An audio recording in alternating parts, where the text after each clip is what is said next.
Although Plains, Georgia has made its mark as the birthplace and home of Jimmy Carter, the boy who grew up to become president actually spent his formative years in a place even smaller than Plains, 2 miles away in an unincorporated and predominantly black community called Archery. During the dry season, when we were cultivating crops and planting and cultivating and harvesting, we were extremely busy in the field.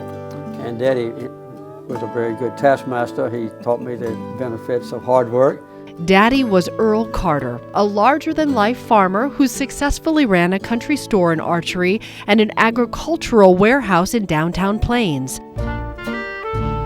Mama was Lillian Carter, a spirited woman who worked as a small-town nurse. When he graduated from Plains High School, Jimmy Carter went to a community college in nearby Americus, then Georgia Tech. But Earl Carter wanted his son to go to the Naval Academy, and 2 years later, Carter received a wartime appointment. It put Jimmy Carter in U.S. Navy submarines and sent him around the world.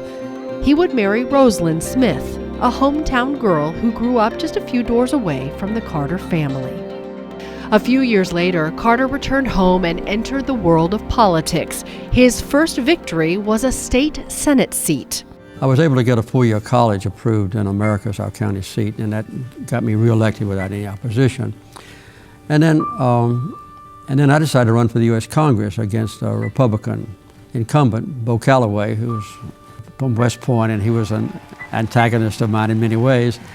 He withdrew from the congressional race and left me with the congressional race won.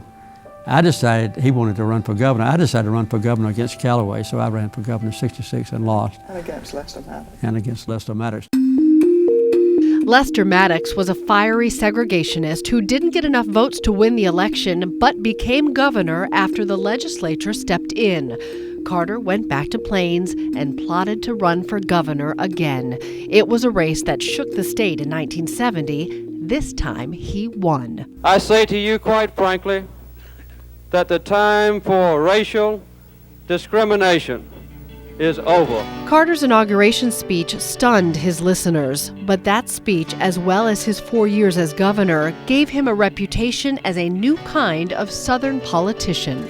People were looking for someone that was not from Washington. Jay Hakes, another early key Carter supporter, was impressed immediately with Carter's command of detail on major issues.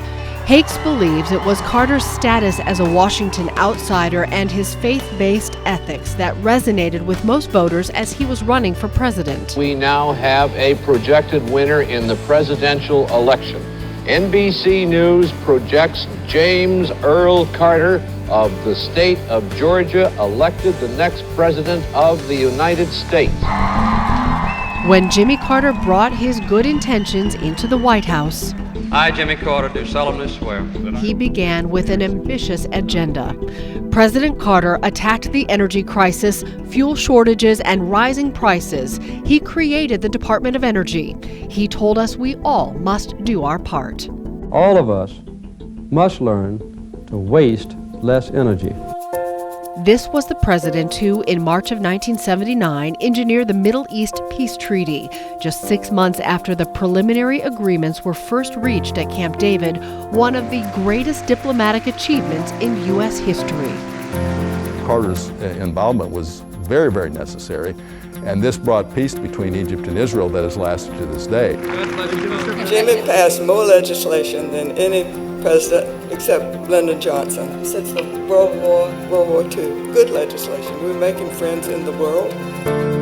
Most presidents, after they're done with office, they're playing golf, they're on the lecture circuit sometimes, they serve on corporate boards. He made it a mission to continue what he thought was important to the world. And what was important? First, fighting for justice. The most enjoyable and exciting, challenging things are when we break down those barriers and reach out to others. The Carter Center, since 1989, has worked with 38 countries to monitor and ensure fairness in nearly 100 democratic elections. On the other side of the planet, guinea worm disease has affected millions. Carter championed its removal, and in 3 decades, the number of cases dropped to dozens. The only other disease eradicated ever, smallpox. And with every cause, Carter aimed big. In 1976, a humble husband and wife in the humble city of Americus, Georgia, founded a humble nonprofit, Habitat for Humanity. The goal? To build houses for those in need. It remained humble until it courted a former president. His approach to Habitat reflected his outlook overall, affecting the world and never forgetting its roots. It is the strength of a global icon, the strength of a man from Plains, Georgia.